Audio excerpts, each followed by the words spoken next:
yattaqillah yukaffir anhu sayyi'atihi wa yu'tim lahu ajruh. Siapa yang bertakwa kepada Allah, maka kesalahan-kesalahannya Allah akan tutupkan, Allah akan hapuskan, wa yu'tim lahu ajruh, dan Allah akan agungkan, akan besarkan nilai ganjarannya. Itulah hebatnya ketakwaan. Salah satu bentuknya adalah sholat jamaah maghrib. Salah satu bentuknya pula adalah mengadakan majelis zikir atau majelis thalabul ilmi. Kajian kita kali ini seputar mencermati awailus suwar, awal-awal surat dari kacamata as-sirah an-nabawiyah. Artinya pertama, surat itu artinya apa? Surat yang dimaksud apa? Artinya masing-masing seperti apa? Yang kedua adalah kapan turunnya. Yang ketiga adalah urgensinya apa? Yang keempat adalah implementasinya, pelaksananya sekarang gimana? Itulah diantara yang kita cermati, mengkaji awal-awal surat dari kacamata as-sirah an-nabawiyah. Yang pertama yang kita kaji Quran. Baru kita baca satu saja huruf sudah dapat pahala. Man qara'a harfan min kitabillahi falahu bihi hasanatun wal hasanatu bi asyrati amsalihha. Siapa membaca satu huruf saja dalam Al-Quran, bismillah, baru bi saja, itu sudah bisa 10 kebaikan karena dari Quran. Kemudian itu diantara istimewanya. Melihat surah Al-Fatihah yang kadang disebut as-sab'u al-masani, 7 ayat yang diulang-ulang. Paling tidak setiap hari minimal kita membacanya 17 kali, sebab setiap rakaat minimal itu membaca sekali. Dan bacaan Al-Quran, membaca Al-Quran termasuk ketakwaan, maka otomatis ada dampaknya dalam kehidupan dunia, apalagi akhirat. Sangat-sangat berdampak. Di dunia berdampak karena bagian daripada ketakwaan positif, di akhirat sangat-sangat lebih positif, harus diyakini demikian. Ini surah Makkiyah. Sebagian ada yang mengatakan termasuk awwali manazal. Sebagian ada yang berpandangan ini termasuk awal-awal surat yang turun. Awal-awal surat yang turun diantaranya misalnya surah Al-Alaq 5 ayat, kemudian surah Al-Qalam, kemudian surah Al-Mudaththir. Sebagian juga ada yang memasukkannya Al-Fatihah, karena alasannya la sholata liman lam yaqra bi fatihatil kitab. Tidak sah sholatnya orang yang tidak membaca surah Al-Fatihah. Padahal sholat itu sebelum ada sholat 5 waktu yang diturunkan pada masa Isra dan Mi'raj, difardukan pada masa Isra Mi'raj, dulu sudah ada sholat, tapi pelaksanaannya pagi dan sore, pagi dan petang. Kalau dari dulu sudah ada sholat sebelum ada sholat 5 waktu, berarti sudah ada Fatihah. Ada yang menyimpulkan demikian. Wallahu ta'ala alam. Bismillahirrahmanirrahim. Alhamdulillahirabbil alamin, arrahmanir rahim, maliki yaumiddin, iyyaka na'budu. Bismillahirrahmanirrahim. Ini surah Makkiyah. Artinya sejak Rasulullah masih di Makkah, ini surat sudah dibaca. Sejak 13 tahun pertama di Makkah. Istimewanya dari membaca Bismillahirrahmanirrahim paling tidak tiga. Yang pertama, memang sudah semestinya beramal itu lillahi ta'ala. Habis kalau enggak betul kagum mungkin. Jadi semua perbuatan itu mestinya harus ikhlas lillahi ta'ala. Sebab menurut pandangan ulama bahwa eh, eh, amal itu diterima syaratnya dua. Yang pertama ikhlas, yang kedua shawab. Ikhlas, jadi ikhlas dan shawab, ikhlas dan benar. Sholat lama-lama tapi kalau tidak benar tidak diterima. Sholat maghrib disengaja 5 rakaat tidak diterima. Sholat maghrib 3 rakaat. Jadi ikhlas dan benar. Terus sholat maghrib tapi dalam hati biar disanjung orang tidak diterima juga karena tidak ikhlas. Jadi amal itu diterima oleh Allah kalau ikhlas dan benar.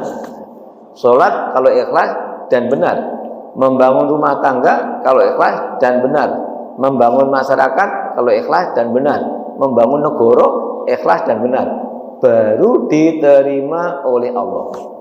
Betapa ruginya sudah bekerja ngoyo-ngoyo mboten dipun tampa. Nah, pada syaratnya dua. Nah, maka belajar dari bismillahirrahmanirrahim dalam setiap amal. Paling tidak yang pertama agar amal itu ikhlas. Yang kedua sejalan dengan peraturannya, sejalan dengan syariah, sejalan dengan protokolnya. Kalau dalam bahasa umum sejalan dengan protapnya, sejalan dengan tupoksinya. Maksudnya sejalan dengan kerja saja tidak sejalan dengan protap bisa tidak diterima. Kemudian melaksanakan sesuatu tidak sejalan dengan panduannya tidak bisa diterima. Apalagi beribadah kepada Allah terus tidak sejalan. Kerja kepada manusia saja kalau tidak sejalan dengan peraturannya bisa tidak dinilai, bisa tidak digaji, nopo melih beramal untuk Allah. Maka mesti ikhlas dan mesti benar. Yang ketiga, dengan membaca basmalah mendapatkan barokah dari Allah Subhanahu wa taala, mendapatkan mengharap mendapatkan ziyadatul khair. Surah Al-Fatihah dari 1 sampai 2 sampai 3 sampai 4 bahkan umumnya puji-pujian, sanjungan. Menyanjung orang saja, misalnya orang disanjung oleh orang se-Indonesia, disanjung, dipuji-puji, sangat mungkin lama-lama jadi presiden. Disanjung orang kan banyak-banyak. Karena menyanjung itu istimewa. Itu menyanjung orang, itu baik, pantas. Kalau yang menyanjung orang sak kecamatan jadi Pak Camat, misalnya kan gitu. Kalau yang menyanjung orang sak kabupaten mau jadi Pak Bupati atau Bupati misalnya. Nah, kalau orang yang nyanjung orang Indonesia jadilah apa? Nah, ternyata menyanjung orang itu istimewa. Nopo melih apalagi memuji Allah sangat-sangat istimewa. Walillahi matalul a'la. Ternyata surat yang dibaca setiap saat surat Al-Fatihah itu sekian 4 yang jumlahnya 7, yang 4 ayat sendiri adalah sanjungan. Dari sini saja sudah mengesankan, berarti menyanjung Allah itu istimewa. Nah, sekarang bukti ini pun dua hadis di antaranya bisa disimpulkan bahwa menyanjung Allah, memuji Allah itu sesuatu yang luar biasa. Hadis yang pertama di antaranya maknanya, kalimatani khafifatani indal lisan, tsaqilatani fil mizan, habibatani indar rahman. Dua kata ringan di bibir, ringan di mulut, ringan di lidah, tapi nanti di akhirat timbangannya berat dan dicinta Allah. Ternyata isinya pujian kepada Allah. Apa itu? Subhanallah wa bihamdi, pujian. Maha suci Allah dan seluruh puji-pujiannya. Subhanallah wa bihamdihi. Ini pujian kepada Allah. Subhanallahil azim. Maha suci Allah yang maha agung. Itu ringan, tapi nanti kalau ditimbang berat. Karena ukuran untuk menilai atau ukuran untuk menimbang. Wal waznu yauma idzinil haqq. Di akhirat nanti timbangan itu kebenaran. Kalau benar ya berat. Kalau tidak benar ya tidak berat atau ringan. Bahasa mudahnya begini. Misalnya anak santri dari Mahat Baitul Ma'mur 1 jam membaca subhanallah bihamdi subhanallah 1 jam subhanallah wa bihamdihi subhanallahil azim subhanallah wa bihamdihi subhanallah 1 jam, enggak tahu berapa ratus atau berapa ribu 1 jam. Kemudian ada rombongan pemuda di mana ya, di lapangan manalah gitu, jagongan tiap hari, jagongan tok dari pagi sampai sore, jagongan berapa yang dijagongkan tadi. Itu sangat mungkin yang 1 jam lebih abot ketimbang jagongan, kan? Kenapa? Yang jagongan itu ceritanya cerita bal-balan, cerita duit, cerita push-up, cerita macam-macam puter. Yang ini sama sekali tidak ada kaitannya dengan syariah. Sama sekali tidak ada kaitannya dengan memuji Allah. Sama sekali tidak ada kaitannya dengan sholawat kepada Rasulullah. Ngomong cerita dari pagi sampai sore, energinya banyak. Dibandingkan yang membaca 1 jam sangat mungkin 1 jam tadi lebih berat ketimbang cerita satu hari penuh yang mboten patek ngenah.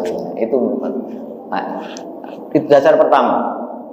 Dasar yang kedua adalah la an aqula subhanallah walhamdulillah wa la ilaha illallah wallahu akbar ahabbu ilayya mimma talat alaihi syamsu. Aku mengucapkan subhanallah tunggal, walhamdulillah kalih, wala ilallah 3, wallahu akbar. Lebih aku cintai ketimbang seluruh dunia yang disinari oleh matahari. Berarti kekayaan banyak itu oleh Rasulullah lebih cintai yang membaca 4 kalimat thayyibah. Ini menunjukkan 4 ini sangat bernilai, gitu. Sangat bernilai. Lah ternyata 7 ayat dalam surah Al-Fatihah itu 4-nya sendiri pujian. Bismillah Ar-Rahman Ar-Rahim. Allah yang maha pengasih lagi penyayang. Itu bahasa mudahnya gitu. Mengakui adanya Allah itu sesuatu yang dahsyat. Mengakui Allah itu satu itu sesuatu yang dahsyat, apalagi diucapkan di tengah-tengah masyarakat jahiliyah yang bilang Allah Tuhan itu banyak. Kemudian alhamdulillahi rabbil alamin. Ini sanjungan untuk santri-santri Baitul Ma'mur yang begini. Pertama harus tahu artinya, wajib ngerti artinya. Mosok Quran tak ngerti artinya, mosok ngapal Quran tak ngerti artinya, kebiangan. Yang kedua harus bisa menuliskan, maka baru nanti syairnya Gus Dur, syairnya Kiai Gus Nizam bener. Al-Quran itu kitab kang minulyo tanpa tinulis iso diwaca. Quran itu kitab yang mulia, tidak usah ditulis, bisa dibaca. Kalau tidak percaya nanti sama santri Baitul Ma'mur tahun depan surat Al-Baqarah baca, tidak lihat bisa bunyi. Nanti surat Yasin baca, tidak lihat bisa bunyi. Kemudian apalah semuanya kapan-kapan. Oke. Kemudian jadi 4-nya sanjungan. Lah kemudian ya Allah, yang ayat kelimanya transaksi, pernyataan, statement. Iyyaka na'budu. Karena kita sudah ada, ini yang mau kita cermati adalah ini sudah diulang-ulang sejak masa Makkah, masa tertindas. Itu pernyataan tiap hari ketika bermunajat kepada Allah, iyyaka na'budu. Kami menyembah Allah. Menyembah itu dari sholat sampai melaksanakan seluruh syariat Islam itu menyembah. Maka semakin banyak syariat Islam dilakukan, ya semakin nilai ibadahnya tinggi. Dan kita sudah sama-sama maklum di dalam surah Az-Zariyat ayat 56, wa ma a'udzubillahi minasyaitonir rajim, wa ma khalaqatul jinna wal insa illa liya'budun. Tidaklah aku ciptakan jin dan manusia kecuali untuk beribadah. Artinya, Masya Allah, umur ini seluruhnya harus untuk ibadah. Kalau orang dikasih kekayaan oleh Allah, kekayaan ini semuanya harus untuk ibadah. Kalau orang diberi oleh Allah pangkat, ya semuanya pangkat itu untuk ibadah gitu. Nah, maka salah satu bentuk orang yang punya pangkat untuk ibadah, sebutkan di dalam hadis, sab'atun yudhilluhumullah yauma la dhilla illa dhilluh. 7 golongan yang dilindungi oleh Allah di hari kiamat, tidak ada perlindungan. Itu nomor pertama, imamun adilun, imam yang adil. Karena apa? Seluruh otoritasnya dipakai, semua wewenangnya untuk beribadah kepada Allah. Nah, itu contohnya ya Umar bin Khattab misalnya. Itu sampai kan masyhur ceritanya, masyhur ibu-ibu yang anaknya tidak punya gandum yang mau direbus, akhirnya anaknya dineng-nengkan dengan merebus batu, ketahuan, akhirnya kirimi gandum masakan. Kemudian sampai beliaunya mengatakan seumpama ada makna katanya, makna al-qaul, seumpama ada keledai tersesat jalan di Irak sana, padahal beliaunya di Makkah, di Madinah. Seumpama ada keledai tersesat jalan, tidak bisa pulang, itu maksudnya di Irak sana, niscaya Allah akan menanyakan kepada Umar bin Khattab, tidak dikasih jalan keledai, tidak bisa pulang. Artinya sampai sedetail itulah yang harus dipertanggungjawabkan di hadapan umum. Dari hewan-hewan saja dipikirkan selamat tidak selamat, ya apalagi manusia. Nah, maka kalau bisa mengatasinya, itu imamun adilun, pemimpin yang adil. Nah, itulah yang nanti ketika hari kiamat deretan pertama yang dilindungi oleh Allah. Nah, gitu. Seperti sekarang ada, Masya Allah, ya takdir Allah lah, ada gempa di Turki. Ceritanya, di antara cerita yang selamat sudah 100 berapa jam, ada yang selamat, sudah tertimbun 100 berapa jam. Ketika ditanya, pas tertimbun itu ngaji terus. Dan yang betul dua Quran yang diwaca ngaji nopo tuh. Nah, syukur punya Fatihah alhamdulillah, punya Al-Bayyinah alhamdulillah, wal punya Al-Baqarah alhamdulillah. Nah, kalau ya lumayan, tetap lumayan ya. Kalau enggak punya itu bilang aja la ilaha illallah, la ilaha illallah, la ilaha illallah, la ilaha illallah. Enggak punya lagi subhanallah, subhanallah, subhanallah. Enggak punya lagi alhamdulillah terus ya. Kalau punya itu termasuk yang selamat adalah tadi baca alhamdulillah, baca Al-Qur'an. Terus yang selamat lagi anak kecil, kata ceritanya sekian lama sekian jam tertimbun kok bisa hidup, makan apa? Katanya ada orang pakaiannya putih-putih ngenteri makanan, padahal dalam terowongan itu. Nah, itulah hikmahnya. Jadi kembali kepada memuji Allah itu istimewa. Kemudian setelah memuji Allah, pernyataan iyyaka na'budu.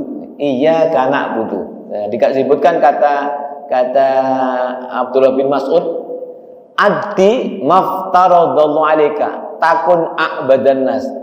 Tunaikanlah sederet apa-apa kewajiban dari Allah kepadamu, engkau akan menjadi orang yang paling bernilai ibadahnya. Jadi ibadah itu intinya melaksanakan kewajiban-kewajiban dari Allah, atau melaksanakan syariah Islam yang intinya ada yang wajib, ada yang sunnah, ada yang adab, tata krama.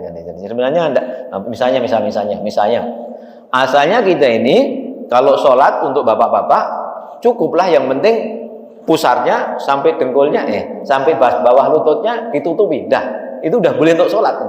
Tapi kan pripun kan, atau pakainya sholatnya pakai baju besar-besar, pakai songkok, ya ini adab. Sebagainya sunnah, sebagainya adab. Sampai ada ulama Syafi'iyah mengatakan begini, man raqqa saubuhu raqqa dinuhu. Siapa yang bajunya tipis-tipis berarti agamanya tipis-tipis. Man raqqa saubuhu raqqa dinuhu. Yang tipis klambine wah tipis agamane. Moko zaman dulu zaman dulu yang ulama-ulama ya pakainya jubah-jubahan. Kiai-kiai ya pakai sarung, tambah jas lagi, tambah kupluk lagi kan gitu kan. Tapi ada juga gitu. Jadi sambil gitu. Jadi beribadah kepada Allah itu melakukan syariah Islam yang inti isinya ada yang wajib, ada yang sunnah, ada yang adab, toto kromo, adab. Nah, asalnya kan pakai kopiah kan tidak wajib misalnya. Tapi kan dipakai juga karena dalam ayat khudu zinatakum inda kulli masjidin. Pakailah perhiasanmu ketika ke masjid. Datangi mantu saja, jagung saja pakaiannya necis-necis, mosok ke masjid menghadap Allah, mboten necis niku pripun kan gitu misalnya. Yang necis pakai wangi-wangian lagi untuk bapak-bapak. Ya, untuk ibu-ibu mboten wangi-wangian di rumah. Ya. Jadi ibadah itu melaksanakan semua peraturan dari Allah. Jadi, semua potap hidup dari Allah. Semua tupoksi dari Allah. Nah, ibadah itu bersambungan dengan min isti'anah. Al ibadah ma'al isti'anah. Iyyaka na'budu wa iyyaka nasta'in. Tidak boleh kita ibadah sombong-sombong, wah aku mesti sholat duha, mesti piye dari sejak umur 20 pengen sholat duha sampai sekarang tidak jadi-jadi. Wah, kemudian satu aku iso poso Senin Kamis, iso piye musiman pas apalagi sholat malam. Kita yang dirampas oleh HP. Termasuk kriteria sholat malam, kriteria orang yang bertakwa itu salah satunya sholat malam. Disebutkan di dalam surah Al-Dhariyat sekitar ayat 13-14. Orang yang bertakwa itu kanu qalilan minal laili ma yahjaun wa bil ashari hum yastaghfirun. Orang yang bertakwa itu malamnya sedikit tidur tapi untuk ibadah, untuk kerjakan siang hari. Asalnya kerja itu siang hari, asalnya. Kemudian wabil ashari hum yastaghfirun, pada malam, pada waktu-waktu sahur itu sholat. Ada dalam riwayat Umar bin Khattab radhiyallahu anhu itu sholatnya sejak mulai malam. Berarti bahasa mudanya bari isya sudah mulai sholat malam. Nanti pas pertengahan malam itu membangunkan keluarganya. Jadi memang kata Aisyah radhiyallahu anha, kama qala alaikum bi qiyamil lail fa inna da'bus salihina qablakum au kama qala. Supaya sholat malam itu bagian daripada kebiasaan hidup orang soleh. Nah, zaman sekarang orang yang sedikit tidur mungkin banyak. Sak rumah-rumah itu banyak yang sedikit tidur, nonton HP sampai jam 12, jam 1 kebablasan. Tapi terus nggak separuh. Tapi bukan untuk sholat, itu sudah membalik kehidupan. Mestinya malam itu ibadah, terus sholat.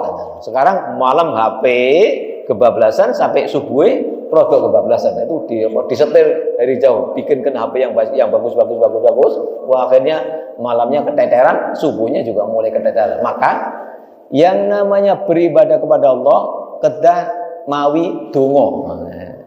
Iyyaka na'budu wa iyyaka nasta'in. Minta kepada Allah, minta dimudahkan sholat malam, minta dimudahkan sholat duha, minta dimudahkan sholat puasa Senin Kamis, minta dimudahkan puasa Ayyamul Bid, minta dimudahkan menghafal Quran, minta dimudahkan menjaga hafalan Al-Quran. Nah, kadang-kadang kita kena penyakit sombong-sombong dikit, merasa sok iso, padahal ternyata tidak iso-iso. Buktinya pengalaman masing-masing. Yang pengen puasa Senin Kamis sudah bertahun-tahun yang lalu, ternyata sampai sekarang belum berjalan kecuali sok-sok. Yang pengen sholat malam sudah sejak muda sampai tua mboten kelakon-kelakon, kecuali nggih sok-sok mau ibadah kok sok-sok, padahal nek dahar mboten sok-sok. Oke, lanjut. Jadi beribadah itu disambung dengan iyyaka na'budu wa iyyaka nasta'in.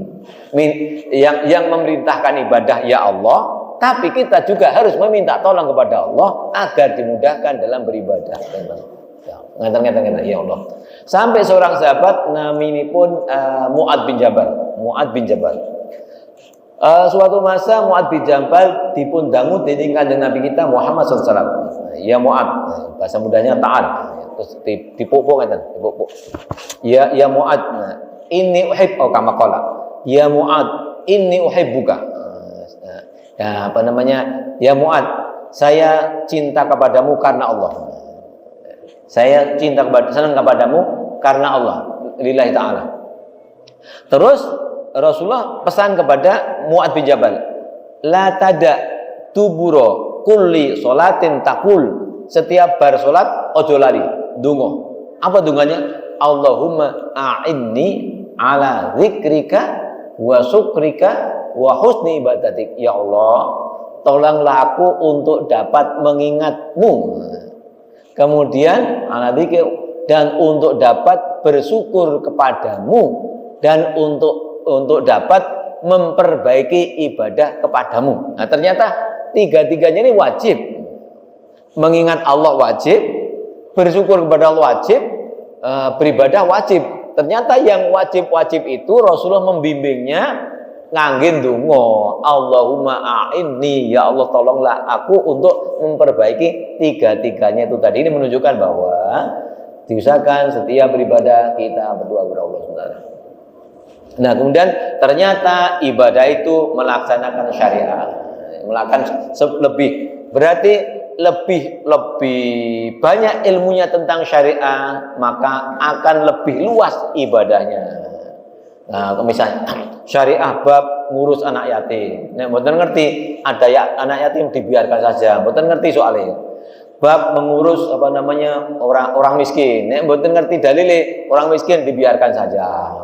Bab berbaik dengan tetangga. Nek mboten ngerti dalile, dengan tetangga hambar-hambar saja. Bab berbaik bersaudara sesama kaum muslimin. Nek mboten ngerti dalile, sesama kaum musliman malah bergontok-gontokan, haram malah. Jadi berarti ilmu Islam kita, ilmu syariah kita harus semakin luas. Sebab dengan semakin luas, maka skop ibadah kita akan semakin luas. Kalau skop ibadah kita semakin luas, berarti hidup kita semakin lurus. Iyyaka na'budu wa iyyaka nasta'in. Kemudian ihdinas siratal mustaqim. Tunjukkan kepadaku jalan yang lurus. Nah, ini menunjukkan bahwa sebab sebagian orang mengatakan begini, tapi ini keliru.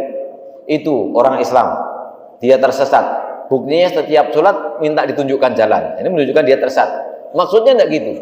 Kita sudah di atas Islam, tetapi kan Islam kita kan sepotong-sepotong. Itu tadi, mau sholat duha, boten sido-sido. Mau sholat malam, enggak jadi-jadi. Mau menyantuni anak yatim, enggak jadi-jadi. Mau sedekah enggak jadi-jadi. Padahal menyantuni anak yatim termasuk Islam, termasuk shiratal mustaqim. Berbuat baik kepada tetangga termasuk shiratal mustaqim. Salat malam termasuk shiratal mustaqim.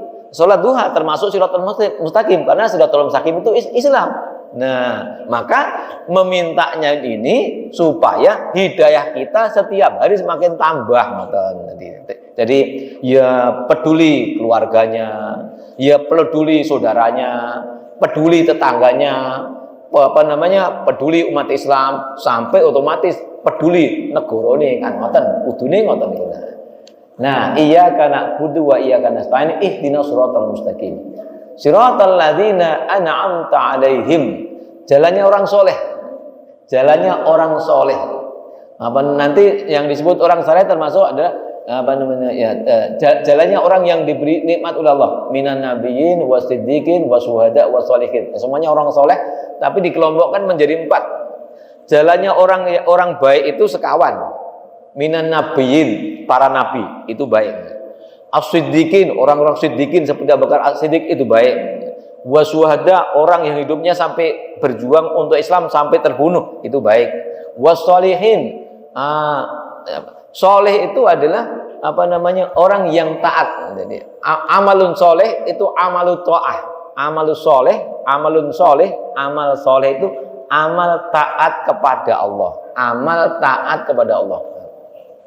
Jadi jalannya para nabi, jalannya para syuhada, jalannya para siddiqin, dan jalannya orang-orang yang taat kepada Allah. Itu. Nah, di dunia ini, ya Allah, terbagi menjadi 3 besar. Orang yang mengikuti jalan Allah dan yang terpengaruh olehnya, kemudian orang yang mengikuti Nasrani dan terpengaruh olehnya, atau yang mengikuti Yahudi dan terpengaruh olehnya. Maka dari awal itu mewarnai dunia. Maka dari awal kaum muslimin agar berdoa supaya ditunjukkan jalan yang benar, jalannya orang yang orang yang diberi nikmatul iman, nikmatul Islam oleh Allah, yaitu sekawan nabi, siddiqin, syuhada, sholihin. Terus ghairil maghdub, bukannya jalannya orang yang dimurkai. Di sini dalam tafsir adalah orang Yahudi. Orang Yahudi itu tahu kebenaran tapi tidak mau ikut. Kalau ad-dhalin disebut dalam tafsir disebutnya an-nasara. An-nasara itu beribadah neng kleru. Beribadah kleru diteruskan. Itu dhalin. Kalau maghdub ngerti bener tidak ikut. Nah, itu maghdub. Kembali jadi statement pernyataan kita dalam surah Al-Fatihah itu kita mesti beribadah kepada Allah. Nah, kemudian yang keduanya, yang ini awal surah Al-Baqarah, Madaniyah. Berarti turunnya adalah Rasulullah sudah mulai berjaya, mulai menang dalam pengertian mulai berproses menegakkan syariah. Kalau di Makkah mendakwahkan syariah, mendakwahkan Islam. Jadi beserta para sahabat memahami Al-Quran, terus mendakwahkan Al-Quran, atau memahami Islam, mendakwahkan Islam. Tapi ketika sudah berhijrah ke Madinah, tiga sekaligus, mendalami Islam juga iya, mendakwahkan Islam juga iya, menegakkan Islam juga iya, tiga. Nah, di masa kaum muslimin sudah mampu menegakkan Islam, yaitu di Madinah, turunlah ayat ini, surah Al-Baqarah, di antaranya awal Al-Baqarah. Bismillahirrahmanirrahim. Alif lam mim. Dzalikal kitabu la raiba fihi. Quran ini, ya Allah, masya Allah. Ini ayat surat turun kepada kaum muslimin yang sama sekali tidak meragukan Islam. Meski demikian dikasih tahu Quran itu tidak ada keraguan di dalamnya. Soalnya sangat mungkin nanti orang-orang lain ada yang meragukannya, apalagi orang munafik tidak menerima. Dzalikal kitabu la raiba fihi hudan lil muttaqin. Nah, ini protokol, ini bagian daripada protap, ini bagian daripada tupoksi bagi orang-orang yang bertakwa dalam mengarungi dunia ini dan dalam menuju surga. Mesti pakai Quran. Maka semakin luas ilmunya tentang Quran, semakin dahsyat. Kalau soleh, sebab ada orang tidak soleh tapi mempelajari Quran seperti Senok Hargonya, orang Belanda yang pakai nama Abdul Ghafur, disuruh belajar di Timur Tengah untuk menundukkan ulama-ulama di Aceh zaman dulu kala. Nah, gitu. Ya, itu mendalami Islam tetapi tanpa keimanan. Nauzubillah min dzalik. Nah, hudan lil muttaqin. Quran itu rambu-rambu hidup bagi orang yang bertakwa. Kalau kita konteks Indonesia, kalau orang bertakwanya itu pejabat, ya pejabat mesti pakai Quran. Kalau orang bertakwa itu rakyat jelata mesti juga mendalami Quran, gitu. Mendalami Quran. Ya Allah. Di kelihatannya dua masyarakat yang diistimewakan oleh Allah, yaitu masyarakat Palestina, Gaza yang harus berhadapan dengan Israel. Ternyata di kalangan Hamas itu menghafal Quran sudah umum itu. Kemudian juga ternyata masyarakat Taliban kemarin ketika zaman mereka perang dengan Amerika, hingga sebagian pada masuk penjara, di dalam penjara juga menghafal Quran. Ternyata menghafal Quran itu luar biasa. Itu tadi buktinya, orang terkubur bangunan di Turki ngaji terus selamat. ngaji terus selamat. Ya, alhamdulillah. Jadi memang istimewa. Ya Allah ya Rabbi ya Allah ya. Ya. Nah, apalagi ya. Lanjut. Dzalika kita hudalil muttaqin. Nah, sekarang indikasi orang bertakwa. Indikasi orang yang bertakwa paling tidak, sebab kadang-kadang kalau tidak hati-hati nanti kita salah paham sesama kaum muslimin padahal sama-sama punya kriteria bertakwa. Yang pertama, alladzina yu'minuna bil ghaibi. Yang iman terhadap urusan gaib, di antaranya Allah, di antaranya akhirat, di antaranya surga neraka. Itu yakin. Saya yakinnya, mestinya yang mudah-mudahan kita dimampukan oleh Allah. Ya, lanjutkan. Yang kedua, wa yuqimuna shalah, menegakkan salat. Wa mimma razaqnahum yunfikun, tiga. Yakin akhirat, kemudian salat, kemudian infak. Ini utamanya. Ditambah lagi lebih menekankan wabil akhirati hum yuqinun, yakin terhadap urusan akhirat. Jadi orientasi hidupnya untuk akhirat. Kalau bisa demikian, ulaika ala hudam mir rabbihim wa ulaika humul muflihun. Nah, ini mereka itu orang-orang yang di atas hidayah, kemudian beruntung. Orang yang di atas hidayah, panduannya Quran. Kemudian intinya menegakkan sholat. Nah, panduannya Quran, tetapi ini ayat turun kepada orang yang sudah punya otoritas di Madinah. Jadi Quran bukan hanya disesurahkan, bukannya diceramahkan, tapi ditegakkan di Madinah. Ditegakkan di mana? Begitulah mestinya kaum muslim melakukannya, menata hidupnya dengan Quran. Kalau kita hanya punya otoritas di rumah tangga diwarnai dengan Quran. Kalau kita punya otoritas di masyarakat, masyarakatnya diwarnai dengan Quran. Kalau kita punya otoritas di kalangan birokrasinya diwarnai dengan Quran.